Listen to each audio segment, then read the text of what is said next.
ನಮಸ್ಕಾರ, ನಾನು ನವಿತಾ ಜೈನ್. ಕೆಲವೇ ಕ್ಷಣಗಳಲ್ಲಿ ಬಿಪಿನ್ ರಾವತ್ ಅವರ ಅಂತಿಮ ಯಾತ್ರೆ ಆರಂಭವಾಗಲಿದ್ದು ದೆಹಲಿಯ ಕಾಮರಾಜ್ ಮಾರ್ಗದಲ್ಲಿನ ಅವರ ನಿವಾಸದಲ್ಲಿ ಪಾರ್ಥಿವ ಶರೀರವನ್ನ ಇಡಲಾಗಿದ್ದು ಸಾರ್ವಜನಿಕ ದರ್ಶನಕ್ಕೆ ಈಗ ಅವಕಾಶವನ್ನ ಮಾಡಿಕೊಡಲಾಗಿದೆ. ಅನಂತರ ಅವರ ನಿವಾಸದಿಂದ ಬ್ರಾರ್ಸ್ಕೇರ್ವರೆಗೆ ಅಂತಿಮ ಯಾತ್ರೆ ಆರಂಭ ಆಗುತ್ತೆ. ಇನ್ನು ಕೆಲವೇ ಕ್ಷಣದಲ್ಲಿ ಅಂತಿಮ ಯಾತ್ರೆ ನಡೆಯಲಿದ್ದು ಎಲ್ಲಾ ರೀತಿಯ ಸಿದ್ಧತೆಗಳನ್ನು ನಡೆಸಲಾಗಿದೆ. ಸಂಜೆ 4:30ರ ಸುಮಾರಿಗೆ ಬಿಪಿನ್ ರಾವತ್ ಹಾಗೆಯೇ ಅವರ ಪತ್ನಿ ಮಧುಲಿಕಾ ರಾವತ್ ಅವರ ಅಂತ್ಯಕ್ರಿಯೆ ನೆರವೇರಲಿದ್ದು ಸಕಲ ಸೇನಾ ಗೌರವಗಳೊಂದಿಗೆ ಅಂತ್ಯಕ್ರಿಯೆ ನೆರವೇರಲಿದೆ. ಹಲವು ಗಣ್ಯರು ಅಂತ್ಯ ಸಂಸ್ಕಾರದ ವಿಧಿವಿಧಾನದಲ್ಲಿ ಭಾಗಿಯಾಗಲಿದ್ದಾರೆ. ಜನರಲ್ ಬಿಪಿನ್ ರಾವತ್ ಅವರ ಅಂತ್ಯಕ್ರಿಯೆಗೆ ವಿದೇಶಿ ಸೈನ್ಯಾಧಿಕಾರಿಗಳು, 3 ದೇಶಗಳ ಹಿರಿಯ ಸೇನಾಧಿಕಾರಿಗಳು ಆಗಮಿಸುತ್ತಾರೆ, ನಮನವನ್ನ ಸಲ್ಲಿಸುತ್ತಾರೆ. ಇವತ್ತು ಶ್ರೀಲಂಕಾದ ಸಿಡಿಎಸ್ ಶವೇಂದ್ರ ಸಿಲ್ವಾ, ಭೂತಾನ್ನ ಬ್ರಿಗೇಡಿಯರ್ ದೋರ್ಜಿ ರೆಂಚನ್ ಭಾಗಿಯಾಗಲಿದ್ದಾರೆ. Brigadier Dorji Bhutan deputy chief operation officer, ಹಾಗೆ ನೇಪಾಳದಿಂದ ಲೆಫ್ಟಿನೆಂಟ್ ಜನರಲ್ ಬಾಲಕೃಷ್ಣ ಖರ್ಕಿ ಭಾಗಿಯಾಗಲಿದ್ದಾರೆ. Vice chief of army staff lieutenant general Balakrishna Kharki Bipin Rawat ಅವರ ಅಂತ್ಯಕ್ರಿಯೆಯಲ್ಲಿ ಪಾಲ್ಗೊಳ್ಳಲಿರುವಂತಹ ಗಣ್ಯರಾಗಲಿದ್ದು ಪಾರ್ಥಿವ ಶರೀರವನ್ನ ಹೊತ್ತು ಸಾಗಲಿದ್ದಾರೆ. 6 ಲೆಫ್ಟಿನೆಂಟ್ ಜನರಲ್ಗಳು, 3 ಸೇನೆಯ 12 ಅಧಿಕಾರಿಗಳಿಂದ ವಿಸಿಲ್ ಡ್ಯೂಟಿಯನ್ನ ಮಾಡಲಾಗುತ್ತೆ.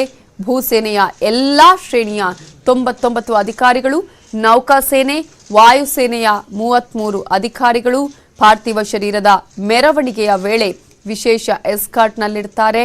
ಬ್ರಾರ್ ಸ್ಕ್ವೇರ್ ಚಿತಾಗಾರದಲ್ಲಿ ವಿಧಿವಿಧಾನಗಳು ನಡೆಯಲಿದ್ದು ಕೆಲ ಹೊತ್ತು ಜನರಲ್ ರಾವತ್ ಅವರ ಅಂತಿಮ ದರ್ಶನ ಈಗಾಗಲೇ ಅಲ್ಲಿ ನಡೀತಾ ಇದೆ ಅವರ ನಿವಾಸದಲ್ಲಿ.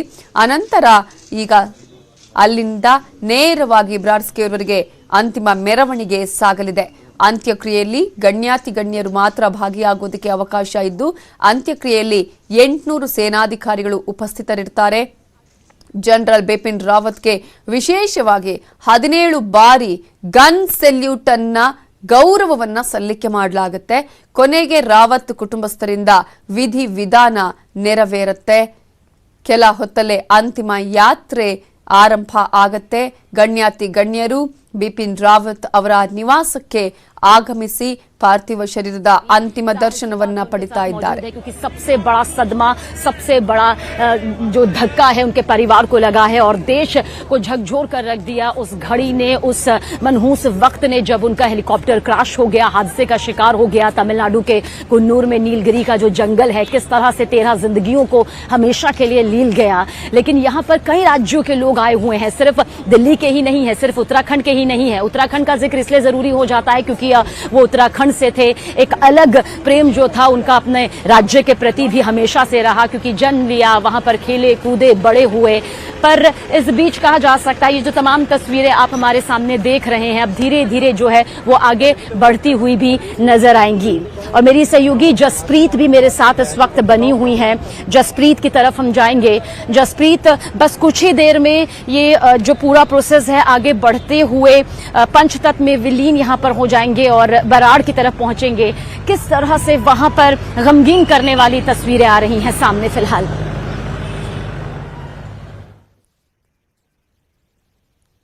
ಕೆಲವೇ ಕ್ಷಣಗಳಲ್ಲಿ ಅಂತಿಮ ಯಾತ್ರೆ ನಡೆಯುವಂತಹ ಮಾರ್ಗದ ಬಗ್ಗೆ ನಾವು ಎಕ್ಸ್ಪ್ಲೇನ್ ಮಾಡ್ತಾ ಇರೋದನ್ನ ಗಮನಿಸಿದ್ವಿ. ಅದೇ ಒಂದು ರೋಡಿನಲ್ಲಿ ಅಂತಿಮ ಯಾತ್ರೆ ನಡೆಯಲಿದೆ.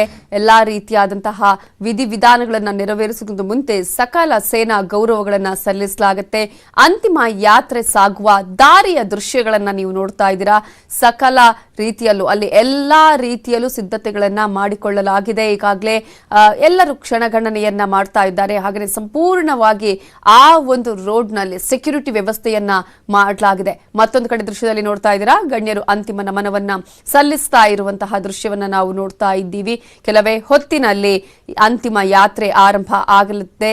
ಜನರಲ್ ಬಿಪಿನ್ ರಾವತ್ ಅವರ ನಿವಾಸದಿಂದ ಜನರಲ್ ಬಿಪಿನ್ ರಾವತ್ ಹಾಗೆಯೇ ಅವರ ಪತ್ನಿ ಮಧುಲಿಕಾ ರಾವತ್ ಅವರ ಪಾರ್ಥಿವ ಶರೀರವನ್ನ ಹೊತ್ತಂತಹ ವಾಹನ ಅಲ್ಲಿಂದ ಮೆರವಣಿಗೆಯ ಮೂಲಕ ಬ್ರಾರ್ ಸ್ಕ್ವೇರ್ ಅನ್ನ ತಲುಪಲಿದೆ. ದೆಹಲಿಯ ಕಂಟೋನ್ಮೆಂಟ್ನ ಚಿತಾಗಾರದಲ್ಲಿ ಅಂತ್ಯ ಸಂಸ್ಕಾರ ನೆರವೇರುತ್ತೆ.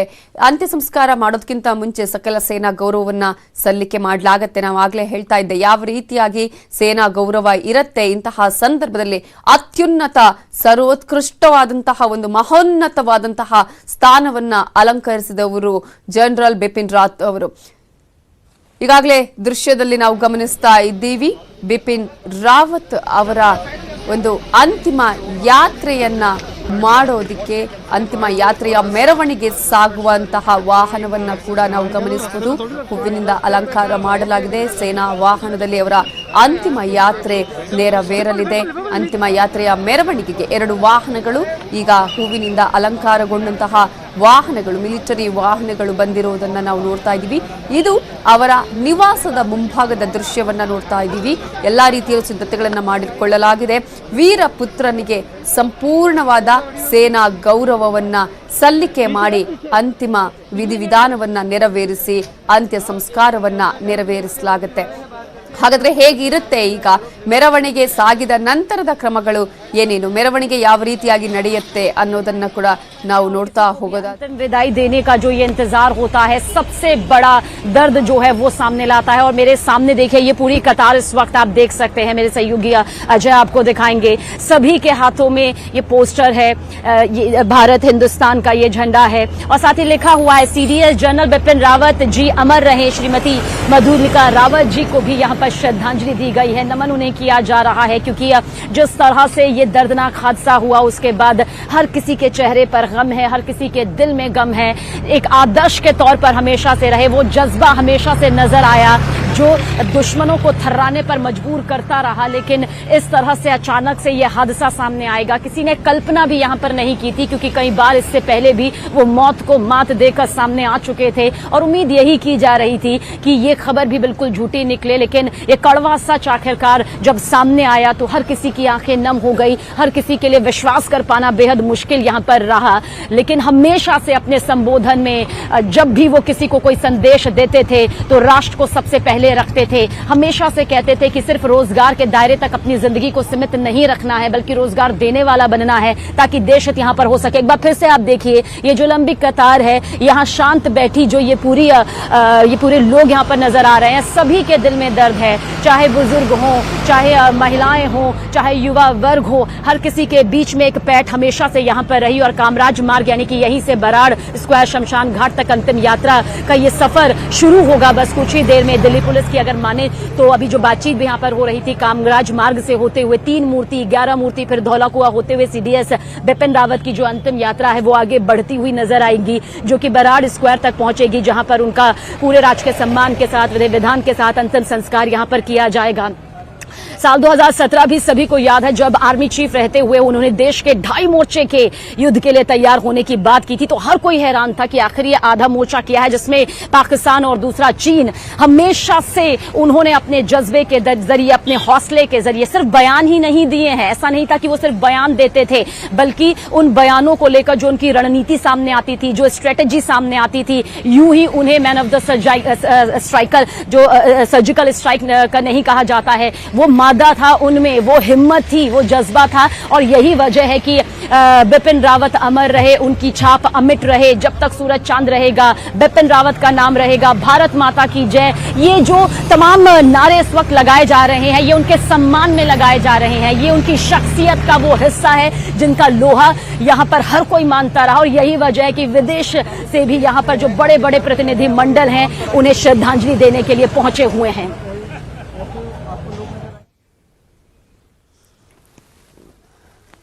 ಜನರಲ್ ಬಿಪಿನ್ ರಾವತ್ ಹಾಗೆಯೇ ಅವರ ಪತ್ನಿ ಮಧುಲಿಕಾ ರಾವತ್ ಅವರ ಅಂತಿಮ ಯಾತ್ರೆಗೆ ಈಗ ಸಿದ್ಧತೆಗಳನ್ನು ನಡೆಸಲಾಗಿದೆ. ಕೆಲ ಹೊತ್ತಲ್ಲೇ ಅಂತಿಮ ಯಾತ್ರೆ ಆರಂಭ ಆಗತ್ತೆ.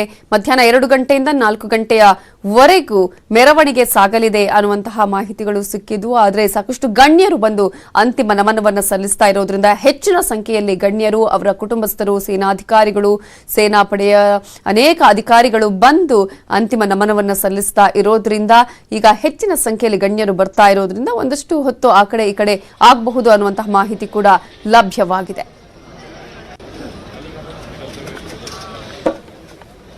ಇದರ ಬಗ್ಗೆ ಇನ್ನಷ್ಟು ಡೀಟೇಲ್ಸ್ ಕೊಡೋದಕ್ಕೆ ನಮ್ಮ ರಿಪೋರ್ಟರ್ ಧರಣೇಶ್ ಬುಕ್ಕನಕೆರೆ ಈಗ ನೇರ ಸಂಪರ್ಕದಲ್ಲಿದ್ದಾರೆ. ಧರಣೇಶ್, ಎಷ್ಟು ಹೊತ್ತಿಗೆ ಮೆರವಣಿಗೆ ಆರಂಭ ಆಗಬಹುದು? ಯಾವ ರೀತಿಯಾಗಿ ಅಲ್ಲಿ ಸಿದ್ಧತೆಗಳನ್ನು ಮಾಡಿಕೊಳ್ಳಲಾಗಿದೆ?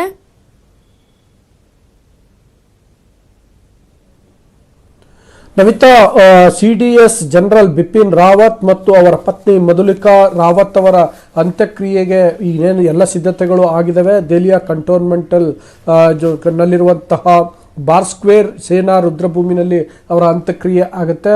ಇದಲ್ಲದೆ ದೆಹಲಿಯ ಬಿಪಿನ್ ರಾವತ್ ನಿವಾಸ ಕಾಮರಾಜ ಮಾರ್ಗದಲ್ಲಿರುವ ನಿವಾಸದಿಂದ ಕಂಟೋನ್ಮೆಂಟ್ವರೆಗೆ ಮೆರವಣಿಗೆ ಮೂಲಕ ಅಂತಿಮ ಯಾತ್ರೆಗೆ ಮೂಲಕ ಅವರ ಪಾರ್ಥಿವ ಶರೀರಗಳನ್ನು ಕೊಂಡೊಯ್ಯಲಾಗುತ್ತೆ. ಹಾಗಾಗಿ ಈ ರಸ್ತೆಗಳಲ್ಲಿ ಈಗ ಏನೋ ಅಭಿಮಾನಿಗಳು, ಅವರ ಬೆಂಬಲಿಗರು ಮತ್ತು ಇಡೀ ಈ ಘಟನೆಯನ್ನ ಒಂದು ರೀತಿಯಲ್ಲಿ ನೊಂದವರು ಈಗ ರಸ್ತೆಯ ಇಕ್ಕಲಗಳಲ್ಲಿ ನೆರೆದಿದ್ದಾರೆ. ನಾವು ದೃಶ್ಯಗಳಲ್ಲಿ ಕೂಡ ತೋರಿಸ್ತಾ ಇದ್ದೀವಿ. ಮತ್ತೆ ಈ ಕಾಮರಾಜ ಮಾರ್ಗದಿಂದ ದೆಹಲಿಯ ಕಂಟೋನ್ಮೆಂಟ್ಗೆ ಹೋಗುವ ಈಗ ಕಾಮರಾಜ ಮಾರ್ಗದಿಂದ ತೀನ್ಮೂರ್ತಿ ಸರ್ಕಲ್ ಇಂದ ಗ್ಯಾರಾಮೂರ್ತಿ ಸರ್ಕಲ್, ಗ್ಯಾರಾಮೂರ್ತಿಯಿಂದ ದೌಲಕ್ವಾ ನಂತರ ದೆಹಲಿ ಕಂಟೋನ್ಮೆಂಟ್ ಈ ಮಾರ್ಗವಾಗಿ ಹೋಗುತ್ತೆ ಅನ್ನುವಂಥ ಮಾಹಿತಿಗಳು ಈಗ ಲಭ್ಯ ಆಗ್ತಿದ್ದಾವೆ. ಸೊ ಈ ಎಲ್ಲ ಜಾಗಗಳಲ್ಲಿ ಪೊಲೀಸ್ ಬಂದೋಬಸ್ತಿಯನ್ನು ಕೂಡ ಮಾಡಲಾಗಿದೆ. ಮತ್ತೆ ಈ ವಿಶೇಷ ಎಸ್ಕಾರ್ಟ್ ಮೂಲಕ ಈ ಒಂದು ಮೆರವಣಿಗೆ ಸಾಗುತ್ತೆ ಅನ್ನುವಂತಹ ಮಾಹಿತಿಗಳು ಕೂಡ ಲಭ್ಯ ಆಗ್ತಿದ್ದಾವೆ. ಇನ್ನು ದೆಹಲಿ ಕಂಟೋನ್ಮೆಂಟ್ ಅಲ್ಲಿರುವಂತಹ ಸೇನಾ ರುದ್ರಭೂಮಿಯಲ್ಲೂ ಕೂಡ ಅವರ ಕುಟುಂಬ ವರ್ಗದವರು ಬಯಸಿದಂತೆ ಬಿಪಿನ್ ರಾವತ್ ಮತ್ತು ಮಧುಲಿಕಾ ರಾವತ್ ಅವರ ಅಂತ್ಯಕ್ರಿಯೆ ಮಾಡಲಿಕ್ಕೆ ಎಲ್ಲ ಸಿದ್ಧತೆಗಳನ್ನ ಮಾಡಿಕೊಳ್ಳಲಾಗಿದೆ. ಸೇನೆ ವತಿಯಿಂದ ಮಾತನಾಡಿಸ್ತೀನಿ ಧರಣೇಶ್.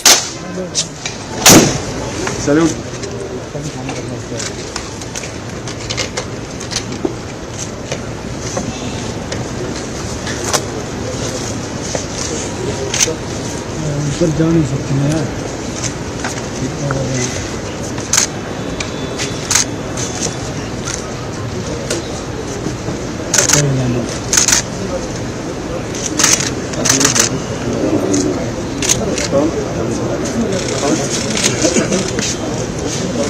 अरे जो झुक के चले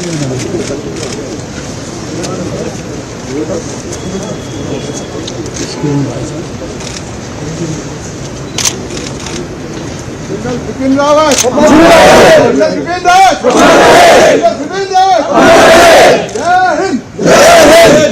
वंदे मातरम।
ಧನ್ಯವಾದಗಳು.